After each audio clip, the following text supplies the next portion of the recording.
Hi guys, it's trainer Amy Jo, and today we're doing a waist workout that's gonna last 10 minutes. It's free, check it out. Let's go.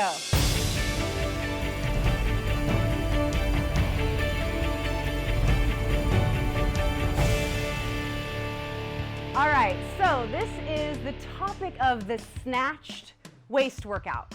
So the snatched, what does that even mean, right? What does snatched even mean? Snatched means pulled in right underneath the rib cage, right? Because our ribs come out here. They're supposed to, right? Like I've had 3 babies, 3 boys, large boys. My little one's a year old, and my ribs are now bigger. Like they just are. I just know that because I've carried children.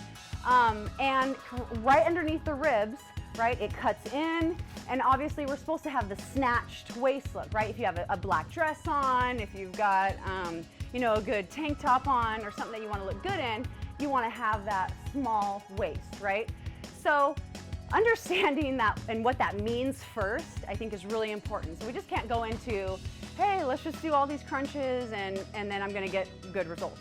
The point being is that understanding, one, the type of body that you have is really important.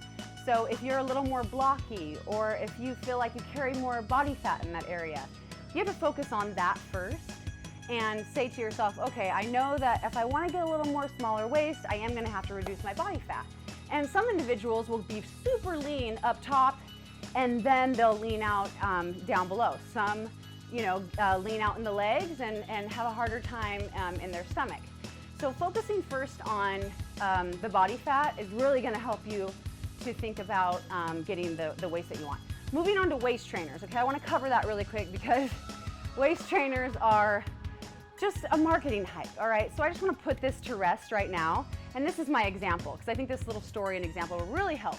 I've been wearing this rubber band on my wrist right here, okay, for a little while now. So if I take this off, let's envision this being the waist trainer, okay? We wrap our waist trainer on, and sure, there's some reasons why people use waist trainers that are other than I want to reduce the size of my stomach, or, you know, I mean, because I'm sure there's some effective reasons for it's fine. But take this band off, right? Look what that leaves me. Leaves an indentation, correct? Right? Okay, so it leaves an indentation. If I take this band off and I, you know, wait maybe another 30 minutes or so, is this just gonna come back to regular, like the regular level? I'm not gonna have that indentation anymore, right?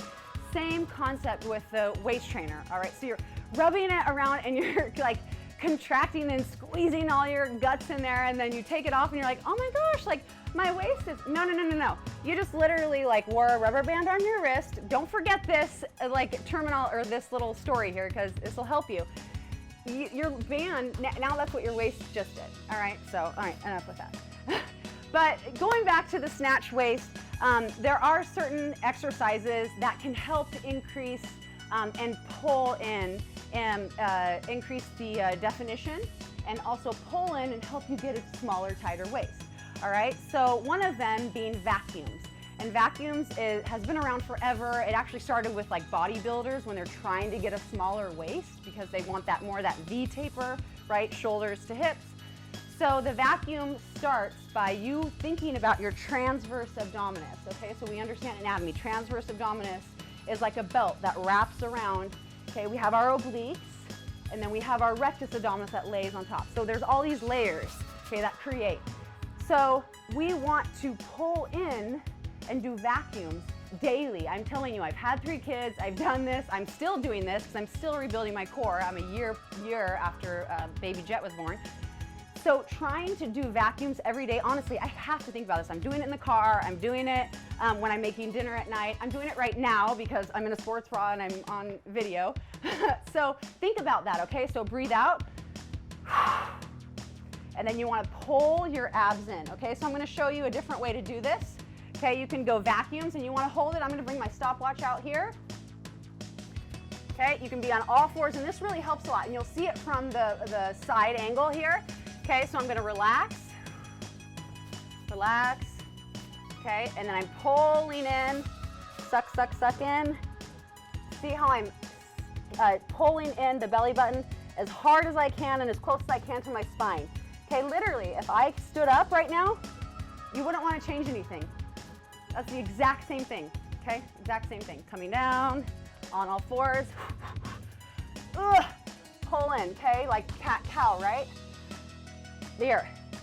Pull in, okay? And you want to hold that. So like do 10 seconds at a time. Beginners, 10 seconds at a time.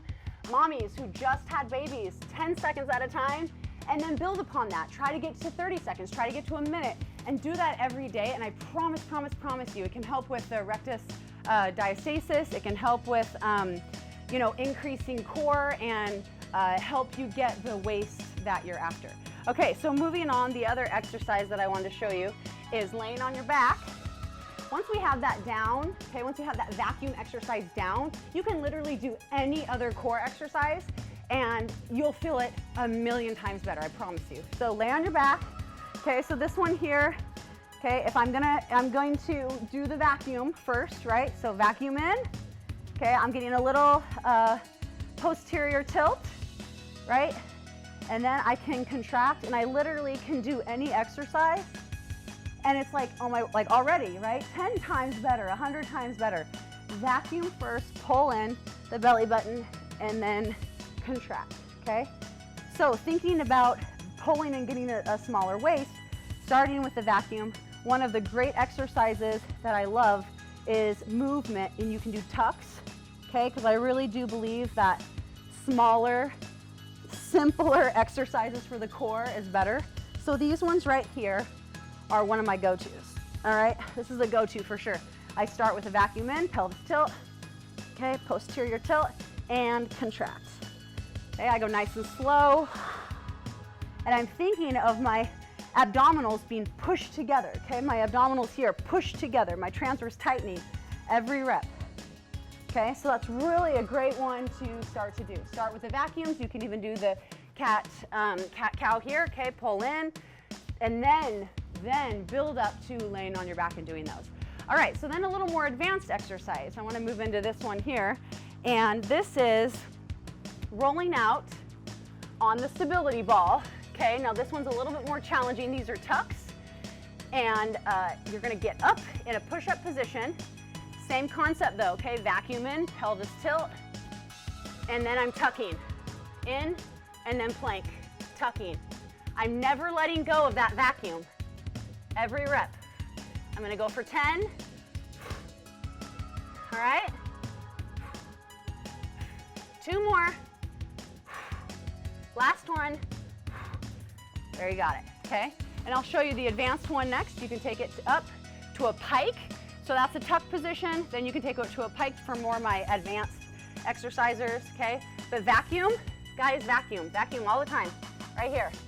Okay, I'm already pulled in, pelvis tilt even on these.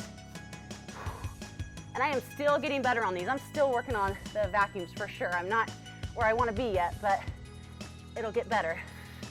Woo!